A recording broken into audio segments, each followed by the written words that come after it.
ओ अजन, मुझे आपसे कुछ बात करनी है। कहो।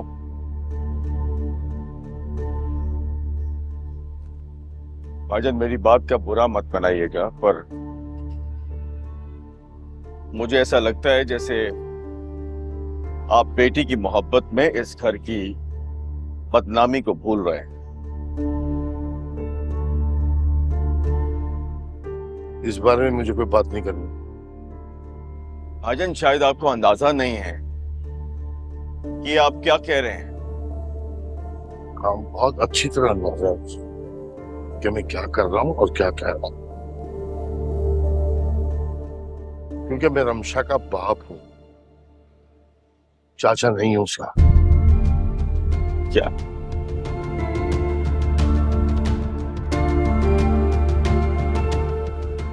नहीं भाईजान, नहीं। मुझे आपसे ये उम्मीद ना थी। अगर रमशा तुम्हारी बेटी होती तो तुम क्या करते अनवर?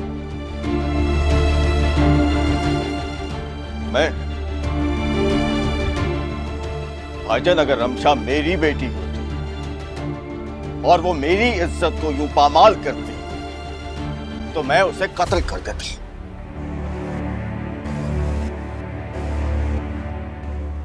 जान से मार देता मैं उसे।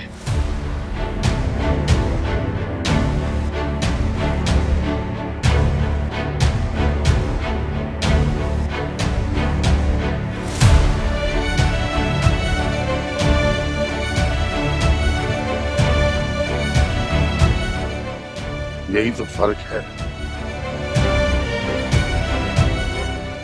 अल्लाह किसी को भी ये दिन ना दिखाए।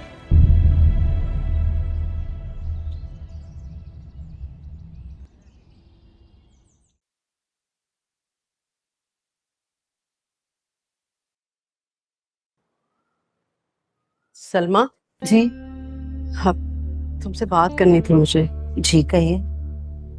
वो अनवर तो हमेशा सबके साथ बैठ के नाश्ता किया करता था, अब ये इस तरह से कमरे में नाश्ता कर रहा है।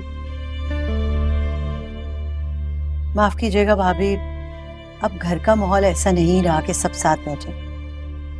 आपकी रमशा की वजह से हमें भी प्रॉब्लम्स हो सकती हैं, लेकिन आप लोगों ने अपनी बेटी के सिवा कभी किसी के बारे में नहीं सोचा, तो हम ही बेवकूफ हैं कि हमने इन दोनों बच्चियों में कभी कोई फर्क नहीं किया।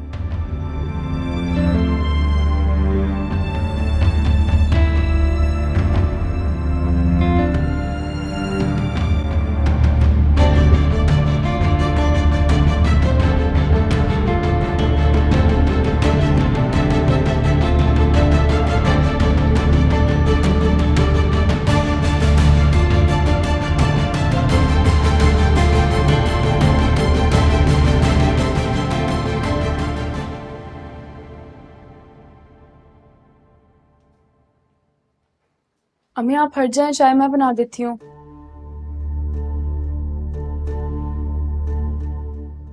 तुम्हें जहमत करने की कोई जरूरत नहीं है, मेरे हाथ पांव अभी सलामत है, मैं खुद चाय बना लूंगी।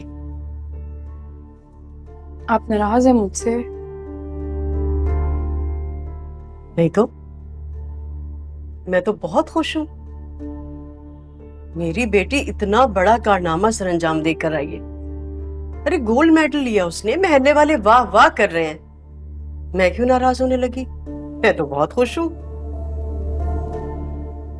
मैं जानती हूँ मैंने आप सबको बहुत तकलीफ पहुंचाई है। मैं बहुत शर्मिंदा हूँ, प्लीज मुझे माफ कर दो। तुम्हारे शर्मिंदा होने से क्या फर्क पड़ता है? तुम जानती हो मैं और तुम्हारे अब्बू महल्ले वालों को वजाहतें दे देकर, झूठ बोल बोल कर थक चुके हैं। अम्मी मैं आपसे वादा करती हूँ, आज के बाद आप और अब्बू जी जो कहेंगे, जैसा कहेंगे मैं वही करूंगी। लेकिन प्लीज मुझे माफ कर दे और एक मौका दे दे, प्लीज।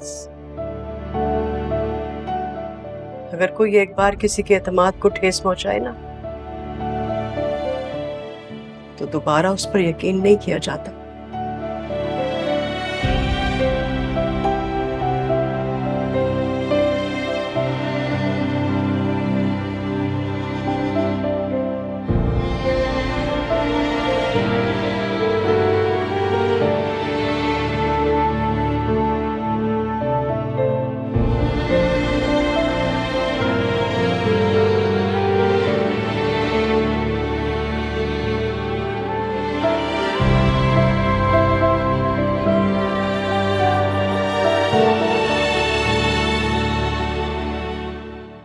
देख लिया ना आपने, गुस्सा वुस्सा करने से ये साजिद भाई को और भाभी को कोई फर्क नहीं पड़ता।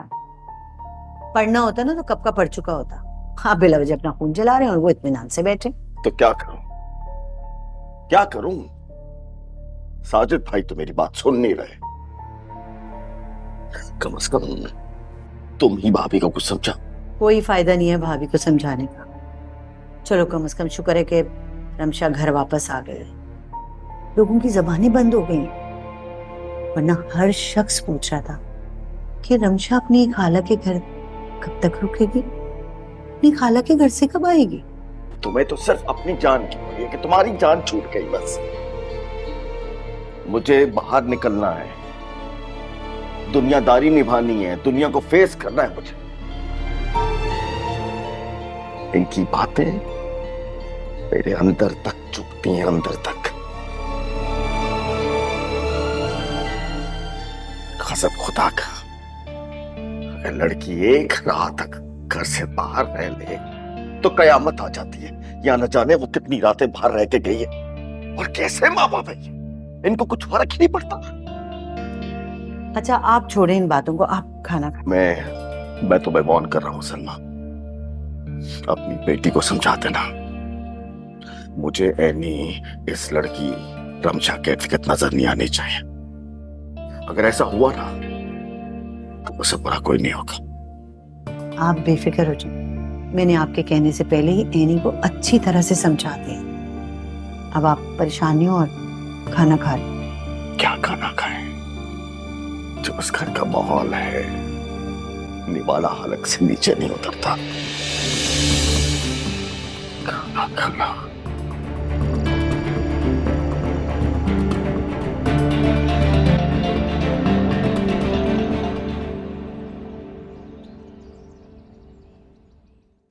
कुछ भी समझ में नहीं आ रहा अफनान। घर का कोई भी शख्स मुझसे बात करने के लिए तैयार नहीं। मैं क्या करूं? आप प्लीज मेरे लिए दुआ करें कि अल्लाह ताला मेरे लिए आसानियां करे।